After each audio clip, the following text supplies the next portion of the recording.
Hello everyone, सो ये है RRB group D exam 17 अगस्त 2022 को पूछे गए तीनों शिफ्ट के जीके जीएस। सो इस वीडियो में आपको एक क्वेश्चन पे 4 पॉइंट देखने को मिलेंगे और ये वीडियो आप लोगों के लिए काफ़ी यूजफुल रहेगा। सो इस वीडियो को आप लोग पूरा देख के ज़रूर बताइएगा कि इससे रिलेटेड और वीडियो लाऊं या फिर नहीं लाऊं। सो फर्स्ट क्वेश्चन है एड्स रोग से संबंधित। एड्स का फुल फॉर्म होता है एक्वायर्ड इम्यूनोडिफिशियेंसी सिंड्रोम। ये होता है HIV वायरस के कारण, और अगर किसी इंसान को हो जाए तो जाहिर सी बात है कि इसका पता टेस्ट करने से चलेगा। तो इसमें किया जाने वाला टेस्ट का नाम है एलिसा टेस्ट। अगर पूछा जाए कि एड्स दिवस कब मनाते हैं तो एड्स दिवस मनाते हैं 1 दिसंबर को। और अब बात करते हैं कि किस सिंड्रोम के ट्रायोसोमी से ये होता है। तो देखिए 13वां गुणसूत्र पटाउ सिंड्रोम और 21वां गुणसूत्र डाउन सिंड्रोम में गुणसूत्रों की संख्या में गड़बड़ी के कारण ये आनुवांशिक रोग है, ना कि संक्रमण रोग है। नेक्स्ट क्वेश्चन है वायु प्रदूषण संकेतक किसे कहते हैं। तो वायु प्रदूषण संकेतक लाइकेन को कहते हैं। अगर पूछा जाए कि वायु प्रदूषण किससे नापते हैं तो वायु प्रदूषण को लाइकेन से नापते हैं। अब जब लाइकेन के बारे में पूछ दिया गया है तो इससे रिलेटेड और भी क्वेश्चंस पूछे जा सकते हैं। तो देखिए शैवाल और कवक का सहजीवन लाइकेन होता है और इसी सहजीवन के अंदर राइजोबियम जीवाणु रहता है जो नाइट्रोजन का फिक्सेशन करता है। और अगर पूछा जाए कि लिटमस पत्र किससे बनता है तो ये भी लाइकेन से ही बनता है। नेक्स्ट क्वेश्चन है नदियों से रिलेटेड। तो देखिए पेरियार नदी जो कि केरल राज्य में स्थित है और इस नदी के ऊपर बना हुआ है इडुक्की बांध। नेक्स्ट है शरावती नदी जो कि कर्नाटक राज्य में स्थित है और इस नदी के ऊपर है जॉग वाटरफॉल। नेक्स्ट है नर्मदा नदी जिससे रिलेटेड काफ़ी क्वेश्चंस पूछे जाते हैं। तो ये आपका मध्य प्रदेश राज्य में स्थित है और इसके ऊपर सरदार सरोवर बांध, इंदिरा सागर बांध और एक ओंकारेश्वर बांध स्थित है। पूछा जा सकता है कि नर्मदा नदी का उद्गम स्थल क्या है। तो नर्मदा नदी का उद्गम स्थल है अमरकंटक की पहाड़ियाँ। नेक्स्ट क्वेश्चन है मेजर ध्यानचंद खेल रत्न पुरस्कार से संबंधित। इसकी स्थापना 1991-92 में राजीव गांधी खेल रत्न पुरस्कार से नाम से किया गया था। यानी कि सबसे पहले इस खेल रत्न पुरस्कार का नाम था राजीव गांधी खेल रत्न पुरस्कार, और ये खेल रत्न पुरस्कार सबसे पहली बार मिला था शतरंज के खिलाड़ी को। इसका नया नाम मेजर ध्यानचंद खेल रत्न पुरस्कार 6 अगस्त 2021 में रखा गया। इसमें सबसे पहले जो इनामी राशि थी वो 7.5 लाख थी, लेकिन अभी इसे 7.5 लाख से बढ़ाकर 25 लाख कर दिया गया है। 2025 में मेजर ध्यानचंद खेल रत्न पुरस्कार से 4 लोगों को पुरस्कृत किया गया, जिसमें है डी गुकेश जो कि शतरंज के खिलाड़ी है, दूसरे है हरमनप्रीत सिंह जो कि हॉकी के खिलाड़ी है, तीसरे है प्रवीण कुमार जो कि पैरा एथलेटिक्स है, और चौथे है मनु भाकर जो कि शूटिंग खेल से संबंधित है। तो इसे आप लोग याद रखिएगा, इससे रिलेटेड भी क्वेश्चन पूछे जा सकते हैं। नेक्स्ट क्वेश्चन है जीन शब्द का अर्थ क्या है। तो जीन शब्द का अर्थ है विजेता, और विजेता के रूप में जाना जाता है महावीर स्वामी को। यानी कि महावीर स्वामी को आप विजेता भी कह सकते हैं या फिर जीन भी कह सकते हैं। जीन शब्द से आने वाला धर्म है जैन धर्म, और अब जब जैन धर्म पूछा गया है तो बौद्ध धर्म भी पूछा जा सकता है। बौद्ध धर्म की संगति पूछी जा सकती है, जैसे कि प्रथम बौद्ध संगति हुआ है राजगृह में और उस समय शासनकाल था अजातशत्रु का।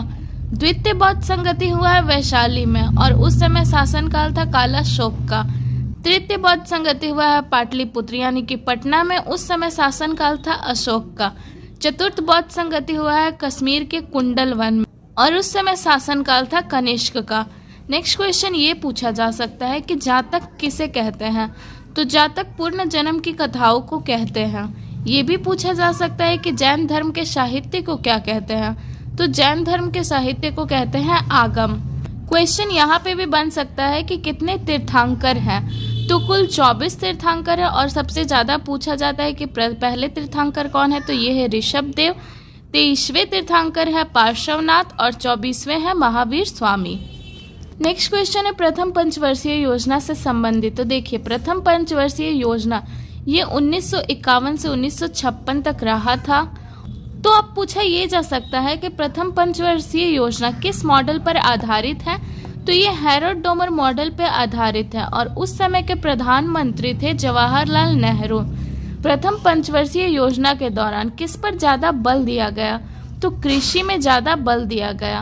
और प्रथम पंचवर्षीय योजना के दौरान किस चीज का निर्माण किया गया? तो बहुउद्देशीय नदी परियोजना का निर्माण किया गया। नेक्स्ट है दूसरी पंचवर्षीय योजना जो कि महालनोबिस मॉडल पर आधारित है और इस पे बल दिया गया औद्योगिक विकास पे, मतलब उद्योगों के विकास पे। और 12वीं पंचवर्षीय योजना जो कि 2012 से 2017 तक चली थी।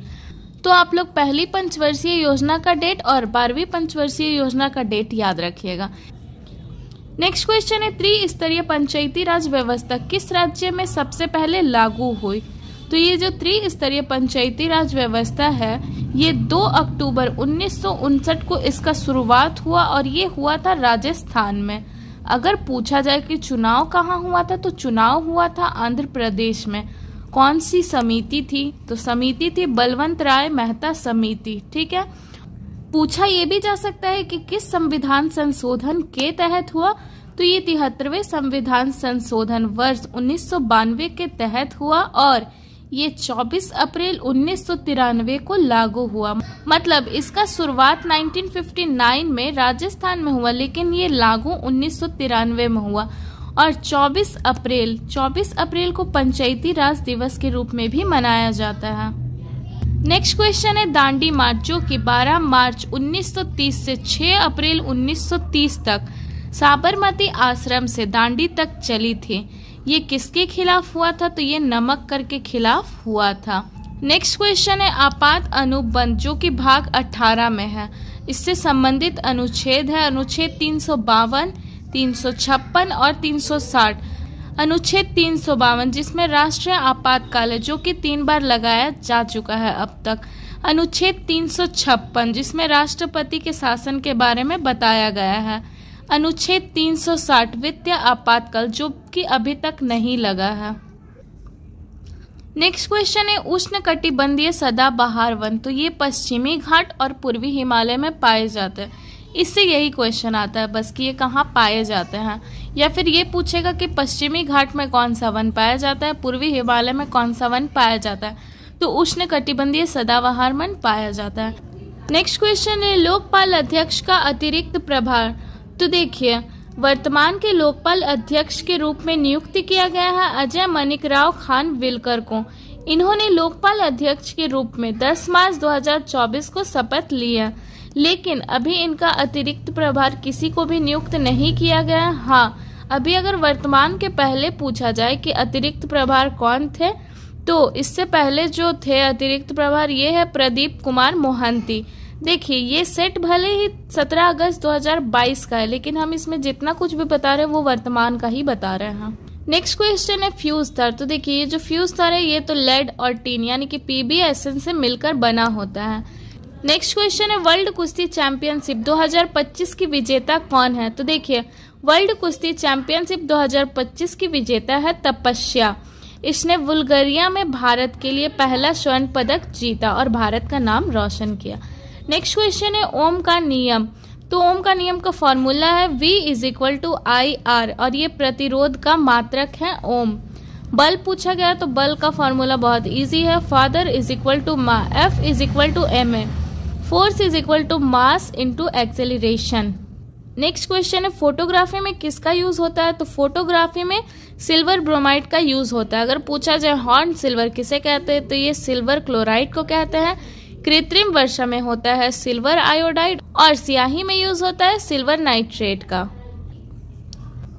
नेक्स्ट क्वेश्चन है साहित्य अकादमी पुरस्कार 2024 से संबंधित, क्योंकि 25 में तो हुआ नहीं है ये। तो देखिए साहित्य अकादमी पुरस्कार इसका स्थापना 1954 में किया गया है और इसके साथ ही पद्म पुरस्कार यानी कि पद्म पुरस्कार का स्थापना भी 1954 में ही किया गया है। तो देखिए ये जो साहित्य अकादमी पुरस्कार है ये 24 भाषाओं में मिलता है और वर्तमान में अगर देखा जाए तो वर्तमान में हिंदी भाषा में साहित्य अकादमी पुरस्कार मिला है अनीता भारती को और अंग्रेजी भाषा में ये मिला है एस्थर डेविड को। नेक्स्ट क्वेश्चन है बाल साहित्य पुरस्कार 2025। तो देखिए बाल साहित्य पुरस्कार का स्थापना 2010 में किया गया है।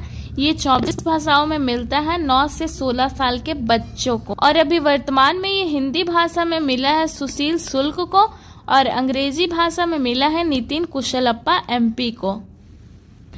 नेक्स्ट क्वेश्चन है प्रकाश संश्लेषण क्रिया से संबंधित। तो देखिए, प्रकाश संश्लेषण की क्रिया में ये जो पेड़ है ये लेता है CO2 और जल लेता है, और ये हमें देता है ग्लूकोज C6H12O6।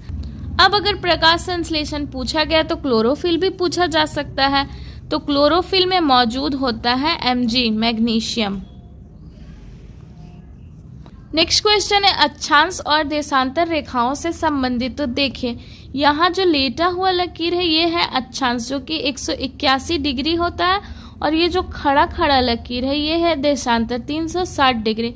तो देखिए, अब क्वेश्चन किस तरह से बनेंगे, ये पूछा जा सकता है कि दो अक्षांश रेखाओं के बीच की दूरी कितनी होती है।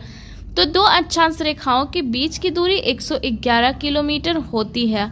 अगर पूछा जाए कि टाइम किससे निकालते हैं, तो टाइम निकालते हैं देशांतर से। नेक्स्ट है कि एक देशांतर को पार करने में कितना समय लगता है। तो एक देशांतर को पार करने में लगता है 4 मिनट। अब पूछा जा सकता है कि भारत की मानक समय रेखा कहाँ से गुजरती है।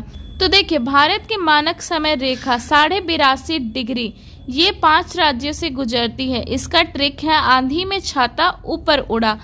आंधी से हो जाएगा आंध्र प्रदेश, में से हो जाएगा मध्य प्रदेश, छाता से हो जाएगा छत्तीसगढ़, ऊपर से हो जाएगा उत्तर प्रदेश, और उड़ा से हो जाएगा उड़ीसा। नेक्स्ट क्वेश्चन है प्लास्टर ऑफ पेरिस कैसे बनता है। तो देखिए, जिप्सम को गर्म करने पर इसका 1.5 अणु पानी का निकल जाता है और प्लास्टर ऑफ पेरिस बनता है। तो क्वेश्चन ये पूछा जा सकता है कि प्लास्टर ऑफ पेरिस बनने में जिप्सम का कितना अणु पानी निकलता है। तो 1.5 अणु पानी निकल जाता है। या फिर प्लास्टर ऑफ पेरिस बनाने में किसका यूज किया जाता है, तो जिप्सम का इस्तेमाल किया जाता है। नेक्स्ट क्वेश्चन है राष्ट्रीय आय का आंकड़ा कौन सी संस्था नापती है।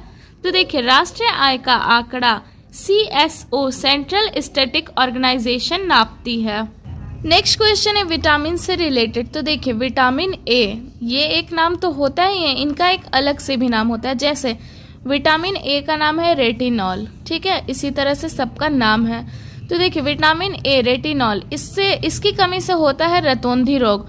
और अगर पूछा जाए कि विटामिन A किससे मिलता है, तो ये गोल्डन राइस से मिलता है, ठीक है। विटामिन B1 इसका नाम है थायमीन, इसकी कमी से होने वाला रोग है बेरी। विटामिन B12 साइनोकोबालमिन, इसमें कोबाल्ट धातु पाया जाता है। नेक्स्ट है विटामिन C जिसका नाम है एक्सकर्बिक अम्ल, इसकी कमी से होता है स्कर्वी रोग, और इसमें मतलब खट्टा फल खाना होता है। और ये जो विटामिन C है ये खट्टे फलों में पाया जाता है। विटामिन D कैल्सिफेरॉल, इसकी कमी से होता है रिकेट्स, जो कि हम लोग के हड्डियों में होता है, ये धूप से मिलता है हम लोग को vitamin D। Vitamin E tocopherol, इसकी कमी से होता है बांझपन रोग। विटामिन K इसका नाम है फिलोक्विनोन, इसकी कमी से रक्त का थक्का जमने लगता है। अब अगर पूछा जाए कि पानी में घुलनशील विटामिन कौन सा है, तो पानी में घुलनशील विटामिन है विटामिन B और विटामिन C। अगर पूछा जाए कि वसा में घुलनशील विटामिन कौन सा है, तो वसा में घुलनशील विटामिन है A, D, E, K। इसको आप कीड़ा कहकर भी याद रख सकते हैं, KEDA। क्वेश्चन ऐसे भी बन सकता है कि ब्लड क्लोटिंग विटामिन कौन सा है। तो ब्लड क्लोटिंग विटामिन मतलब रक्त को जमाने वाला कौन सा है, तो ये है K। और रक्त को जमने से कौन रोकता है, तो रक्त को जमने से रोकता है हिपेरिन। नेक्स्ट क्वेश्चन है ऑयल ऑफ विट्रोल किसे कहते हैं। तो ऑयल ऑफ विट्रोल गंधक का तेजाब सल्फ्यूरिक अम्ल को कहते हैं। एसिड रेन में पाया जाता है सल्फ्यूरिक अम्ल और नाइट्रिक अम्ल। एसिड रेन इसका pH मान होता है 5.5। अब अगर पूछा जाए कि फार्मिक अम्ल किस में पाया जाता है, तो फार्मिक अम्ल ये लाल चींटी के डंक में पाया जाता है। एसिटिक अम्ल ये सिरका में पाया जाता है। मैलिक अम्ल ये सेव में पाया जाता है, जो फ्रूट वाला सेव होता है उसमें। नेक्स्ट है ऑक्जेलिक अम्ल, ये किस में पाया जाता है, तो ये टमाटर में पाया जाता है। नेक्स्ट क्वेश्चन है राष्ट्रीय विज्ञान दिवस कब मनाया जाता है। तो राष्ट्रीय विज्ञान दिवस ये 28 फरवरी को मनाया जाता है। और राष्ट्रीय तकनीक दिवस 11 मई को मनाया जाता है। नेक्स्ट क्वेश्चन है सीवी रमन को नोबेल पुरस्कार कब मिला था और किस लिए मिला था? तो देखिए, सीवी रमन को नोबेल पुरस्कार से 1930 में सम्मानित किया गया और इनका खोज था रमन प्रभाव। नेक्स्ट ये भी आपसे पूछा जा सकता है कि सीवी रमन को भारत का सर्वोच्च सम्मान कब मिला था? तो सीवी रमन को भारत का सर्वोच्च सम्मान 1954 में मिला था। और सिर्फ सीवी रमन को ही नहीं, इनके साथ और भी 2 लोग थे, एक थे राधा कृष्णन और एक सी राजगोपालाचार्य। इन तीनों को 1954 में भारत के सर्वोच्च सम्मान से सम्मानित किया गया था। तो इसे भी आप लोग याद रखिएगा, क्योंकि ऐसे क्वेश्चन बन सकता है कि भारत का सर्वोच्च सम्मान किसे नहीं मिला। 4 ऑप्शन में 3 ये दे दे, चौथा किसी और को दे दे, तो वो आंसर हो जाएगा। नेक्स्ट क्वेश्चन है फिलीपींस की राजधानी क्या है? तो फिलीपींस की राजधानी है मनीला और मनीला में अंतर्राष्ट्रीय चावल अनुसंधान केंद्र है। नेक्स्ट क्वेश्चन है पानीपत का तीसरा युद्ध कब हुआ था और किनके बीच हुआ था? तो पानीपत का तीसरा युद्ध ये 1761 में हुआ था, मराठा और अहमद शाह अब्दाली के बीच में। अब माइंड में ये क्वेश्चन आ रहा है कि पानीपत का तीसरा युद्ध ही क्यों पूछा? तो देखिए, इससे रिलेटेड एक फिल्म आई थी, इसलिए इसको पूछा गया। तराइन से भी रिलेटेड एक फिल्म आई है, तो शायद इससे भी पूछा जा सके। तो देखिए, तराइन का 2 युद्ध हुआ था, एक 1191 में, एक 1192 में, और ये दोनों ही पृथ्वीराज चौहान और महमूद गौरी के बीच हुआ था। नेक्स्ट क्वेश्चन है मिल्क ऑफ मैग्नीशिया किसे कहते हैं? तो मिल्क ऑफ मैग्नीशिया MgOH का हॉल्ट वाइज ये एंटा एसिड ठंडी ठंडी दवा होती है। नेक्स्ट क्वेश्चन है विश्व आर्द्र भूमि दिवस कब मनाते हैं? तो विश्व आर्द्र भूमि दिवस 2 फरवरी को मनाते हैं। इसके साथ ही 2 फरवरी 1971 रामसर कन्वेंशन जो कि ईरान के अंदर हुआ। और अगर पूछा जाए कि इंडिया में कितने रामसर स्थल है, तो इंडिया में टोटल 75 रामसर स्थल है। नेक्स्ट क्वेश्चन है सर्वदाता रक्त समूह कौन सा है? तो सर्वदाता रक्त समूह है O नेगेटिव। और अगर पूछा जाए कि सर्वग्राही रक्त समूह कौन सा है, तो सर्वग्राही रक्त समूह है AB पॉजिटिव। रक्त एक तरल संयोजी उत्तक है और रक्त का pH मान होता है 7.4। अगर पूछा जाए कि ब्लड ग्रुप का खोज किसने किया, तो ब्लड ग्रुप के खोज करने वाले हैं कार्ल लैंडस्टीनर। रक्तदाता दिवस कब मनाया जाता है? तो रक्तदाता दिवस 14 जून को मनाया जाता है। अगर पूछा जाए RH फैक्टर का खोज किसने किया, तो RH फैक्टर के खोज करने वाले हैं वीनर। और रक्त परिसंचरण तंत्र देने वाले हैं विलियम हार्वे। मिलते हैं नेक्स्ट वीडियो में, आज के लिए इतना ही। Thank you.